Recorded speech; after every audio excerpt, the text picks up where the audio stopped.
नमस्कार साथियों, मैं हूं हमेशा आप लोगों का इस वीडियो क्लास में एक बार फिर से स्वागत करता हूं। साथियों, आज हम लोग एक नए वीडियो के साथ फिर से हाजिर हुए हैं जो कि आपका भौतिक विज्ञान से जुड़ा हुआ है। और इसमें छोटा सा टॉपिक है, जल्दी से कवर करके फिर आप भी अपने घर, हम भी अपने घर।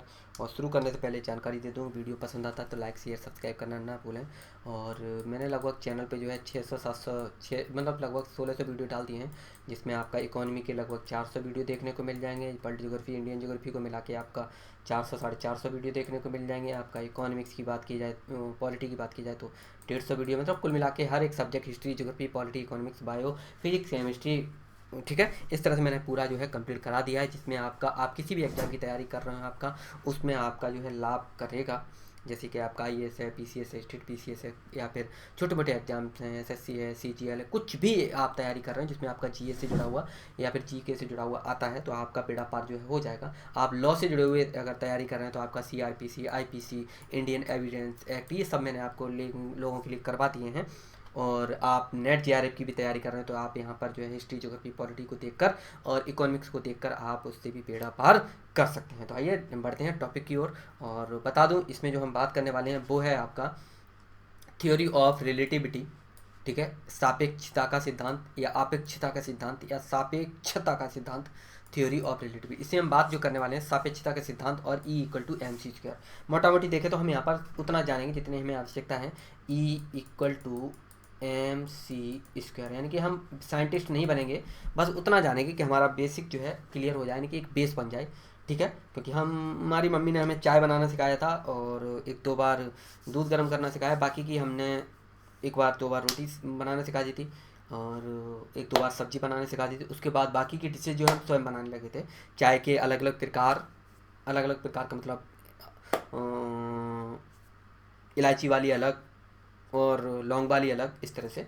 वैसे हम कई प्रकार की सब्जी जो है किचन में बहुत सारी डिशेज बना लेते हैं, जैसे कि आपका इडली, ढोकला, सांभर और बहुत सी सब्जियां हो जाती हैं, मटर पनीर, पता नहीं कितनी कितनी तरीके बवाल और बवंडर बना लेता हूँ मैं।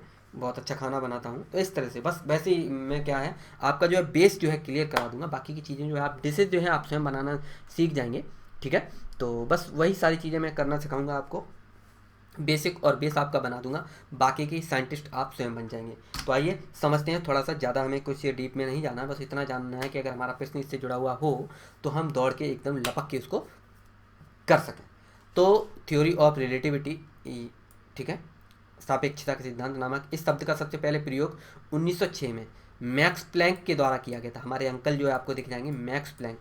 इसे अल्बर्ट आइंस्टीन ने विकसित किया था, जिसके दो अंग थे, विशिष्ट अपेक्षता यानी कि स्पेशल रिलेटिविटी और सामान्य अपेक्षता जिसे जनरल रिलेटिविटी भी कहा जाता है, ठीक है। तो थ्योरी ऑफ रिलेटिविटी अगर ई की बात करें तो यहाँ पर एनर्जी हो जाती है, M = हो जाता है मास, और C = स्पीड ऑफ लाइट। इसको हम आगे क्लियर करेंगे। समझ आएगा किसके द्वारा दिया गया था, विकसित किसके द्वारा किया गया था आपका E = वो आपका किसके द्वारा किया गया था, हमारे अल्बर्ट आइंस्टीन के द्वारा। सबसे पहले रिलेटिविटी शब्द का इस्तेमाल किसके द्वारा किया गया था, यानी कि किसके द्वारा किया गया था, तो वो थे आपके मैक्स प्लैंक, ठीक है। तो क्या है E = mc², इसका मतलब क्या है, तो E का मतलब जो होता है ऊर्जा यानी कि एनर्जी, जो किसी भी इकाई में स्थित है, यानी कि एक परमाणु से लेकर ब्रह्मांड के किसी भी पिंड में होता है, ठीक है। तो M का मतलब क्या है, यहाँ पर द्रव्यमान है, और C का मतलब क्या है, प्रकाश की गति, जिसका कितना है 1,86,000 मील प्रति सेकंड से होता है। तो इस सूत्र का मतलब हुआ कि किसी भी इकाई के कुल द्रव्यमान को यदि प्रकाश की गति के वर्ग से गुणा कर दिया जाए तो एक उस इकाई की ऊर्जा मालूम की जा सकती है, ठीक है।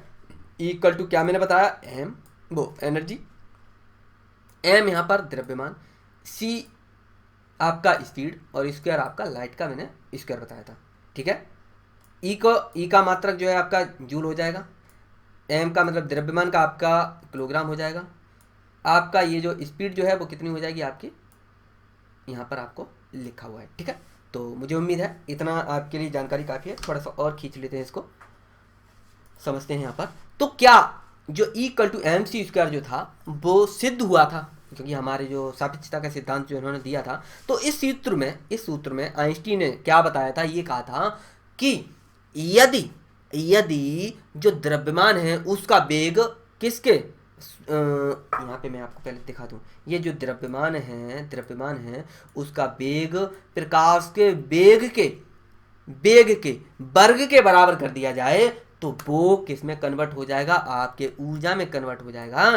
तो ये जो फॉर्मूला था या फिर E=mc² जो था, जब आपके एल्बर्ट आइंस्टीन सर जो थे उस समय जब जीवित थे, तो क्या इसको सिद्ध कर सके थे इस सूत्र को? तो नहीं कर सके थे। तो इस सूत्र में आइंस्टीन ने थ्योरी यह दी थी कि ऊर्जा और द्रव्यमान क्या है, सापेक्ष हैं। इसी को हम क्या कहते हैं, सापेक्षता का इसी को सिद्धांत कहा जाता है। यानी कि सापेक्षता के इस विशेष सिद्धांत का दावा था कि ऊर्जा को द्रव्यमान और द्रव्यमान को ऊर्जा में बदला जा सकता है। इससे तब यह सवाल खड़ा हुआ कि कितने द्रव्यमान से कितनी ऊर्जा रूपांतरित हो सकती है, यानी कि कितने द्रव्यमान से, यानी कि मान लीजिए फोन है, इसका ये कितने द्रव्यमान का, तो इस ये मान लीजिए 1 किलो का मान लीजिए ये आपका फोन है, तो इससे कितनी ऊर्जा जो है बनाई जा सकती है। तो ये क्या था, ये सिद्ध नहीं हो पाया था। यानी कि इससे कितनी ऊर्जा होगी या फिर कितनी ऊर्जा नहीं बनेगी, इसके बारे में जानकारी नहीं मिल पाई थी। यानी कि आइंस्टीन सर जो एल्बर्ट आइंस्टीन थे, इसको खुद ही उस समय में इस थ्योरी को क्या नहीं कर सके थे, सिद्ध नहीं कर सके। तो इसको दोबारा से बता दूं, मैंने क्या बताया, इस सूत्र में आइंस्टीन ने थ्योरी ये दी थी कि ऊर्जा और द्रव्यमान क्या है, सापेक्ष है। यानी कि सापेक्षता के इस विशेष सिद्धांत का दावा ये था कि ऊर्जा को द्रव्यमान और द्रव्यमान को ऊर्जा में बदला जा सकता है। इसे तब उस समय की बात है जब एल्बर्ट आइंस्टीन ने क्या किया था, इसको दिया था। तो ये सवाल खड़ा हुआ था कितने द्रव्यमान से कितनी ऊर्जा रूपांतरित यानी कि बनाई जा सकती है, और होगी भी कि नहीं होगी। मतलब आपका E=mc² दे तो दिया कि उससे ऊर्जा का क्या है, मान लीजिए ये मान लीजिए इससे जो है, इससे क्या है, ऊर्जा बनाई जा सकती है, मतलब द्रव्यमान है, इसको ऊर्जा में कन्वर्ट किया जा सकता है एनर्जी में, तो इससे बनाई जा सकती है। तो कितनी बनाई जा सकती है? अगर नहीं बनाई जा सकती है, सही बात है या कि नहीं, अगर हो भी सकता है नहीं हो सकता है, उस समय इसको सिद्ध नहीं किया जा सका था। यानी कि आइंस्टीन खुद अपने समय में इस थ्योरी को सिद्ध नहीं कर सके थे। तो क्या वर्तमान में इस थ्योरी को या इस सूत्र को, क्या ये जो E=mc² क्या गलत था? तो नहीं, ये इसको बाद में आने वाले समय में सिद्ध कर लिया गया था। बस इस पे काम, जैसे परमाणु बम यानी कि एटम बम जो है बना लिया था, तो वो इसी सिद्धांत पे कार्य कर रहा था। तो कर तो लिया था, लेकिन हमें बाद में आके पता चला। तो आइए देखते हैं कब किया गया था। तो समय के साथ इस थ्योरी का शोध और प्रयोग होते रहे हैं, और आखिरकार 21वीं सदी में इस सूत्र के सिद्ध होने का दावा वैज्ञानिकों ने किया है। और आइंस्टीन के थ्योरी देने के करीब 113 साल बाद फ्रेंच, जर्मन और हंगरी के वैज्ञानिकों ने सन 2018 में पुष्टि की कि प्रयोगों में इस सूत्र क्या है, ये प्रमाणिक सिद्ध हुआ है। हालांकि इस सूत्र का उपयोग की बात करें, E=mc² का प्रयोग बहुत सारे आविष्कारों में होता आया है, जैसे कि आपका मैंने बताया परमाणु बम का बनाना, ये आपका E=mc² का ही एक क्या है, रूप मान सकते हैं। समझ पा रहे हैं ना? यानी कि द्रव्यमान का किसमें, ऊर्जा में परिवर्तन करना। क्लियर हुआ? तो ये एक छोटा सा परिचय था सापेक्षता का सिद्धांत। ठीक है, यानी कि सापेक्षता या अपेक्षता का सिद्धांत। इतनी जानकारी आपके लिए काफ़ी है। मुझे उम्मीद है इतना आपके लिए काफ़ी रहेगा। आपको साइंटिस्ट बनना नहीं, साइंटिस्ट बनने के लिए मैं अलग से क्लास ले लूँगा। तो चलिए फिर अगले वीडियो मिलते हैं, तब तक के लिए नमस्कार, जय हिंद और वंदे मातरम।